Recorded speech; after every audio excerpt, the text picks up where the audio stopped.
चूल्हा मिट्टी का, मिट्टी तालाब की, तालाब ठाकुर का।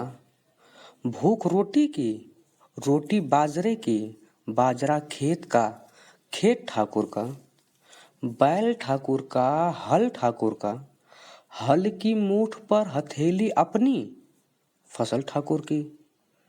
कुआं ठाकुर का, पानी ठाकुर का, खेत खलियान ठाकुर के, गली मोहल्ले ठाकुर के।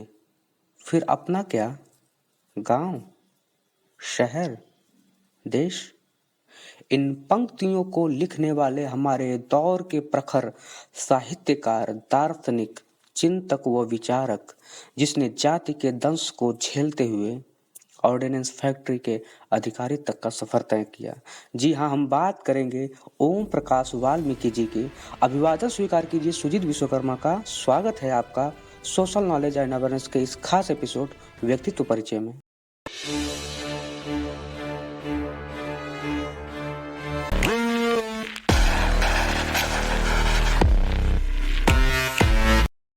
ओम प्रकाश वाल्मीकि जी का जन्म 30 जून 1950 को उत्तर प्रदेश के मुजफ्फरपुर जिले के बरला गांव में हुआ।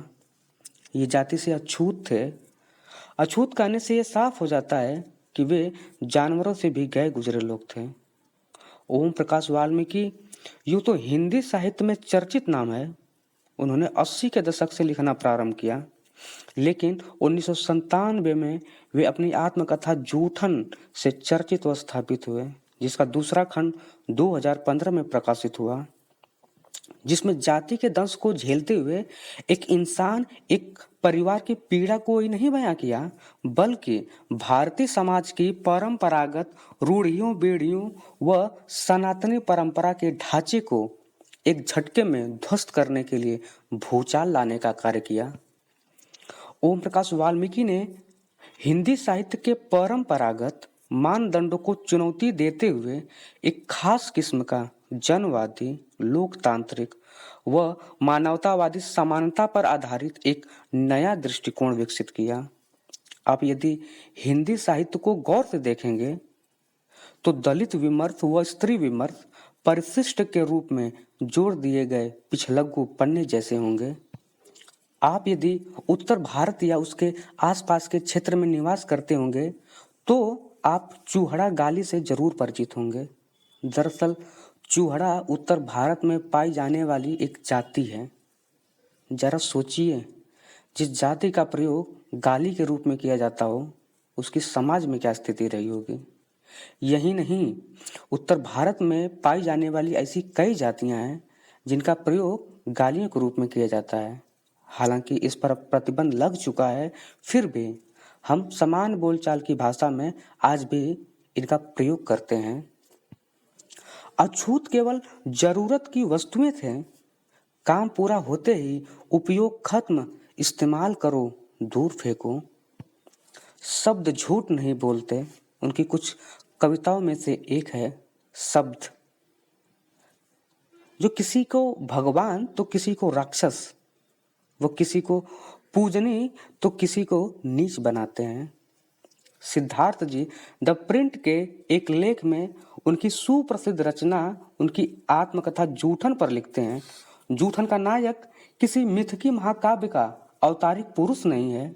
वो सूर्यकांत त्रिपाठी निराला के राम की शक्ति पूजा का राम नहीं है, न ही मुक्तिबोध के अंधेरे में कविता का सर्वहारा नायक।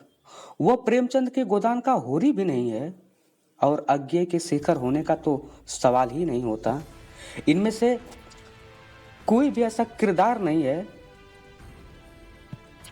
जो इंसान ना हो। अर्थात इनमें से कुछ भी होने के लिए औपचारिक रूप से इंसान होने का दर्जा प्राप्त होना चाहिए। इसमें ऐसा कोई किरदार नहीं जिसका स्पर्श भी वर्जित रहा हो, जिसे खुद ईश्वर ने वेदों व शास्त्रों के जरिए इंसान होने के सारे अधिकार छीन लिए हों। जूठन की भूमिका में ओम प्रकाश वाल्मीकि जी लिखते हैं, दलित जीवन की पीड़ा असहनीय व अनुभव दग्ध है। ऐसे अनुभव जो हिंदी साहित्य कविवक्तियों में स्थान नहीं पा सके। ऐसी समाज में हमने सांस ली है जो बेहद क्रूर व अमानवीय है, वे आगे भी लिखते हैं, अस्पृश्यता का ऐसा माहौल है जहां कुत्ते, बिल्ली, गाय, भैंस का छूना बुरा नहीं, लेकिन चूहे का छू जाना पाप समझा जाता था। अपने प्रेम प्रसंग के वक्त लिखते हैं, सब कुछ अच्छा चल रहा था। एक दिन उनकी प्रेमिका ने पूछा, तुम किस जाति के हो?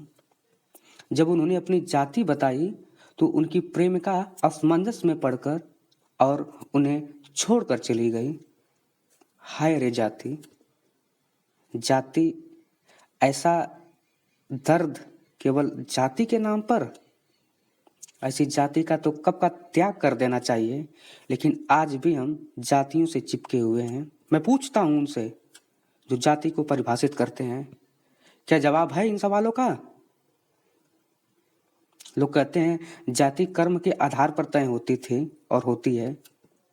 अगर कर्म के आधार पर तय होती तो शंभू का सर नहीं काटा जाता, कर्ण को सरेआम बेइज्जत नहीं किया जाता और एकलव्य का अंगूठा नहीं कटवाया जाता।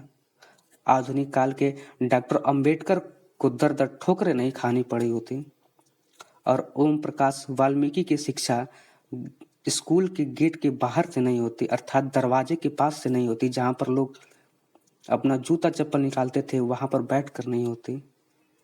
उन्हें पानी पीने के लिए इंतजार करना पड़ता था कि कोई आए हैंडपंप चलाए, क्योंकि हैंडपंप छू देने से मार पड़ती थी। ऐसे माहौल में इन्होंने अपनी शिक्षा ग्रहण की है।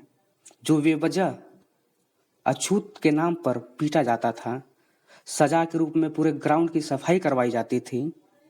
ऐसे माहौल में ओम प्रकाश वाल्मीकि ने अपनी शिक्षा ग्रहण की है। केवल ओम प्रकाश वाल्मीकि ही नहीं, ऐसे न जाने कितने लोग थे।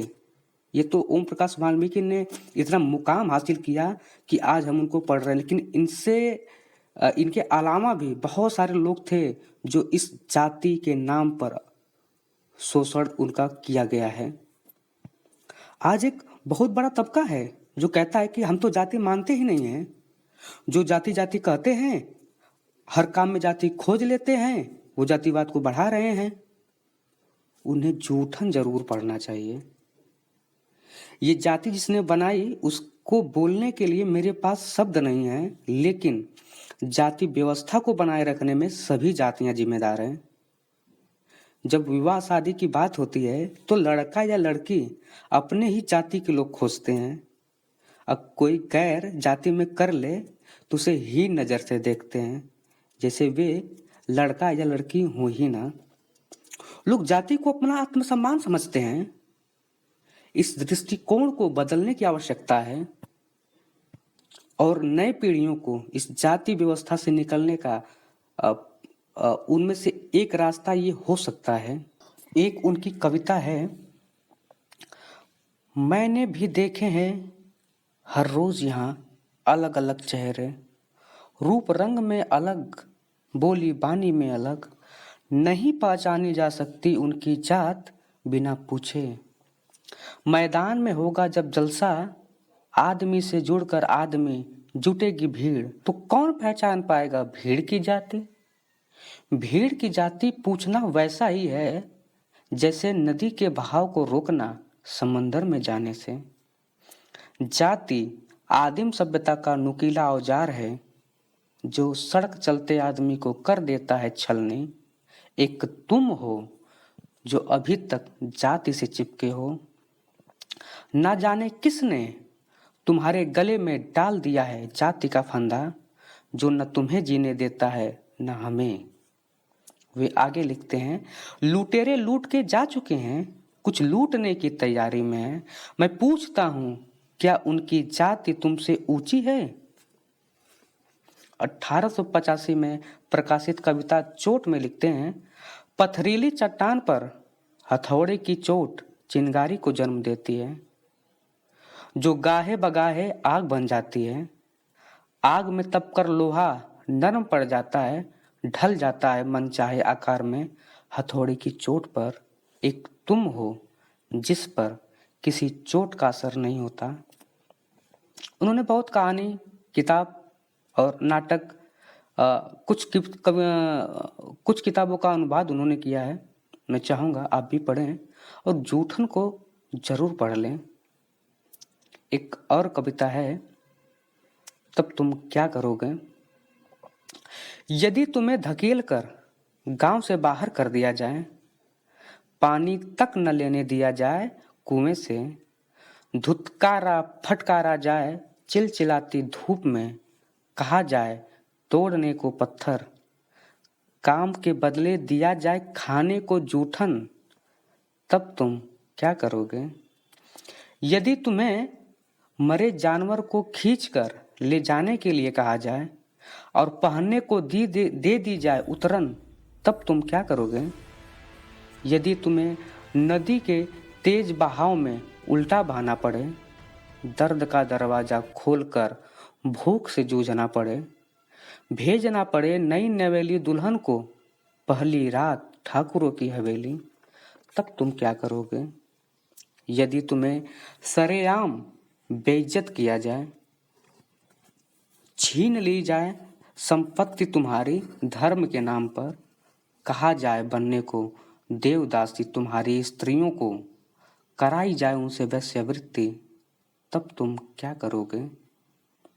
यदि तुम्हें वोट डालने से रोका जाए, कर दिया जाए लहूलुहान पीट पीट कर लोकतंत्र के नाम पर, याद दिलाया जाए जाति का ओछापन, दुर्गंध भरा हो जीवन हाथ में पड़ गए हो छाले, फिर भी कहा जाए खोदने को नदी नाले, तब तुम क्या करोगे। बात करें उनकी कुछ रचनाओं की, तो सदियों का संताप 1989 में प्रकाशित हुआ, बस बहुत हो चुका सन 1997 में, अब और नहीं 2009 में प्रकाशित हुआ।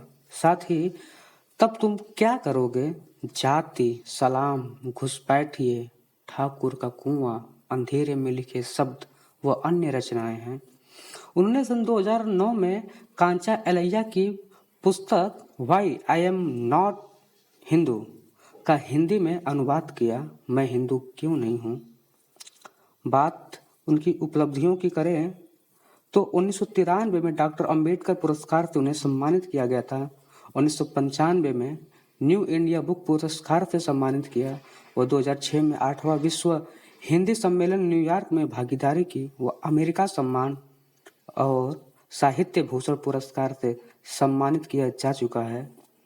तो ऐसी यातनाओं की पीड़ा झेलते हुए जीवन के उतार चढ़ाव को साहसपूर्ण सामना करते हुए 17 नवंबर सन 2013 को अपने जीवन का परित्याग किया।